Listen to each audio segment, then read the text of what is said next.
दोस्तों, आज प्रधानमंत्री मोदी जी का लोकसभा में संबोधन हुआ। पूरे देश को इंतजार था कि प्रधानमंत्री जी क्या बोलते हैं। विशेष रूप से वो लोकसभा में पश्चिम एशिया में चल रहे संघर्ष, US Israel versus Iran war या स्ट्रेट ऑफ हॉर्मुज के इशू या फिर ऑयल सप्लाई, इन्हीं सब बातों पर उन्होंने अपना बयान दिया। मुख्य बातें जो विशेष रूप से देखने को मिला, उन्होंने भारत की स्थिति, डिप्लोमेसी, ऊर्जा सुरक्षा और आने वाली चुनौतियों पर बात की। उन्होंने कहा कि वैश्विक स्थिति लंबे समय तक मुश्किल रह सकती है, इसलिए देश को तैयार रहना चाहिए और एकजुट रहने के लिए उन्होंने कोविड के समय में एकता की याद दिलाई। यह सुनकर बहुत सारे लोग भयभीत भी हैं कि भाई कहीं बहुत बड़ा संकट तो नहीं आने वाला है, जो सरकार अभी खुल के बता नहीं रही है। लेकिन जब कोविड की याद दिला रही है तो लोग कुछ ज़्यादा ही परेशान हैं इन संकटों को सोच करके।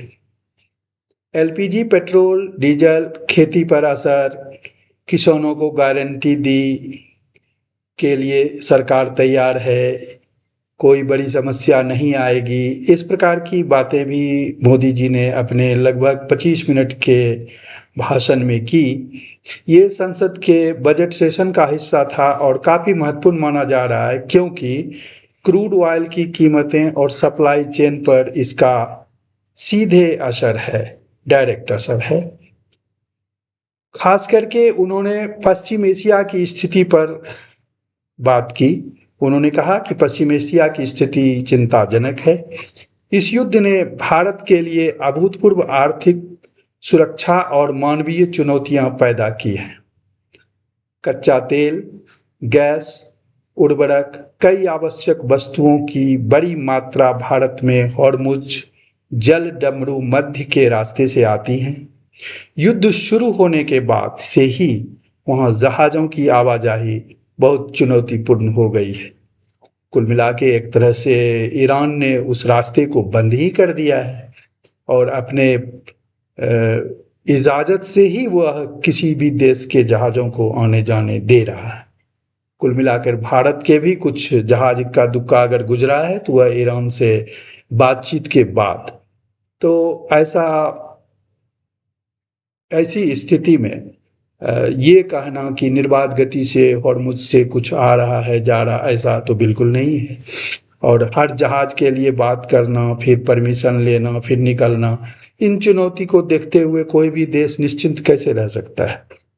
क्योंकि जो हमारे डिमांड हैं, उस डिमांड की पूर्ति के लिए अगर समय पे हमारे जहाज़ नहीं आ रहे, जैसा कि अभी तक भी सुनने में आ रहा है, और कि 22 से ज़्यादा हमारे जहाज़ रुके हुए हैं लंबे समय से वहाँ पे, उन्हें आने की इजाज़त उस तरह से नहीं है, नहीं तो वो आए रहते।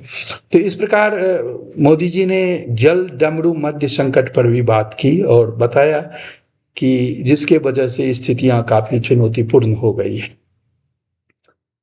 हॉर्मुज ब्लॉकेज पर साफ स्टैंड भी, जैसे वाणिज्य जहाज़ों पर जो वहाँ हमले हो रहे हैं, अंतर्राष्ट्रीय जलमार्ग में जो व्यवधान है जिसमें हॉर्मुज के जरिए व्यापार शामिल है, इस पर उन्होंने कहा कि यह बिल्कुल ही अस्वीकार्य है, यानी अनएक्सेप्टेबल है। सरकार की कोशिशों पर भी उन्होंने बात की। उन्होंने कहा कि पिछले दशक में भारत ने ठीक ऐसी स्थितियों के लिए क्रूड ऑयल का स्टॉकिंग को प्राथमिकता दी है। आज भारत के पास 53 लाख मीट्रिक टन से ज़्यादा स्ट्रेटेजिक पेट्रोलियम रिजर्व है और 65 लाख मीट्रिक टन से ज़्यादा बनाने पर काम चल रहा है। भारतीयों की सुरक्षा पर भी उन्होंने बात की। लगभग 1 करोड़ भारतीय गल्फ देशों में रहते और काम करते रहे हैं।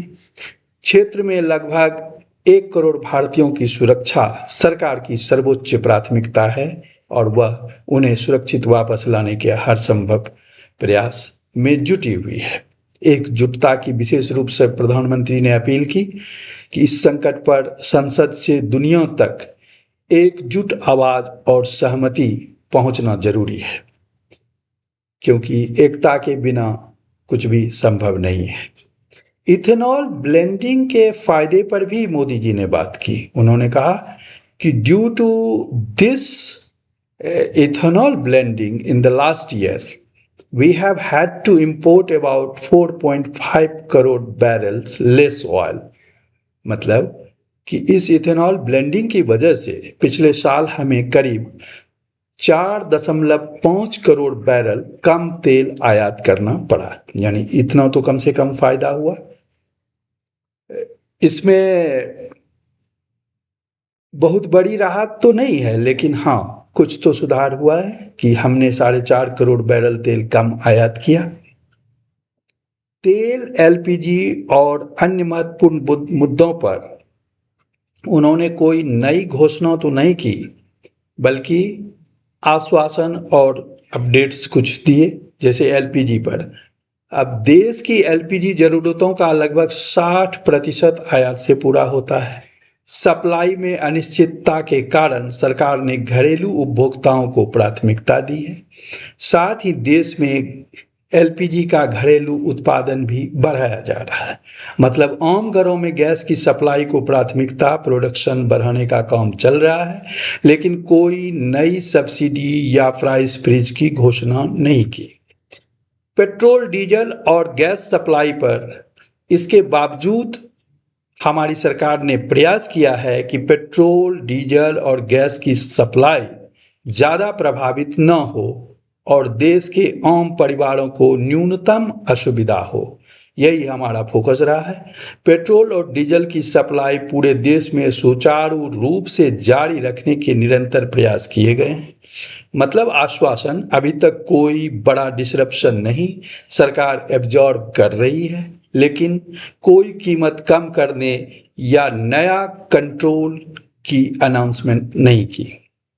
स्ट्रेटेजिक पेट्रोलियम रिजर्व पर भी बात हुई। पिछले दशक में ऐसी स्थितियों के लिए क्रूड ऑयल का स्टॉकिंग को जैसे प्रायोरिटी दी गई। आज भारत के पास 53 लाख क्षमता है metric tonne strategic petroleum reserve की, जिसे 65 लाख मीट्रिक टन से ज़्यादा बनाने पर काम चल रहा है। यह पहले से चल रही तैयारी का अपडेट है, कोई नई घोषणा नहीं है। इथेनॉल ब्लेंडिंग पर भी उन्होंने बात की। यह लॉन्ग टर्म आत्मनिर्भरता का एक उदाहरण है। जैसे railway electrification, metro expansion, electrical बसें, ये सब है, न कि कोई नई घोषणा नहीं है। ये सब लॉन्ग टर्म में आत्मनिर्भर होने के ये सब एग्जाम्पल्स हैं। किसान और एग्रीकल्चर पर भी उन्होंने बात की। किसानों को आश्वासन दिया कि फूड सिक्योरिटी मजबूत है, खेती पर असर कम होगा। नैनो यूरिया, सोलर पंप्स आदि का जिक्र किया, लेकिन कोई नया पैकेज या अनाउंसमेंट नहीं। कुल मिलाकर अगर देखा जाए तो स्पीच में आश्वासन बहुत था। सरकार तैयार है, सप्लाई सुचारू रखने की कोशिश कर रही है, घरेलू एलपीजी को प्राथमिकता, रिजर्व मजबूत, लेकिन कोई नई घोषणा जैसे एलपीजी सिलेंडर सस्ता करना, पेट्रोल डीजल प्राइस कट या नया फंड नहीं की गई है। ये सब पहले से चल रही पॉलिसीज और तैयारी का अपडेट था। अगर कल राज्यसभा में कुछ नया आता है तो हम जरूर आपके सामने नई बात लेकर आएंगे। अभी के लिए फिलहाल इतना ही। अभी मार्केट वॉलेटाइल है, लेकिन सरकार प्राइस हाइक से बचने की कोशिश में लगी हुई है। कुल मिलाकर देखते हैं कि कल राज्यसभा में और नया क्या अपडेट आता है। अभी तक के लिए इतना ही। धन्यवाद। अपना कमेंट, अपनी राय जरूर दीजिए, हमेशा स्वागत है इसका। Thank you so much.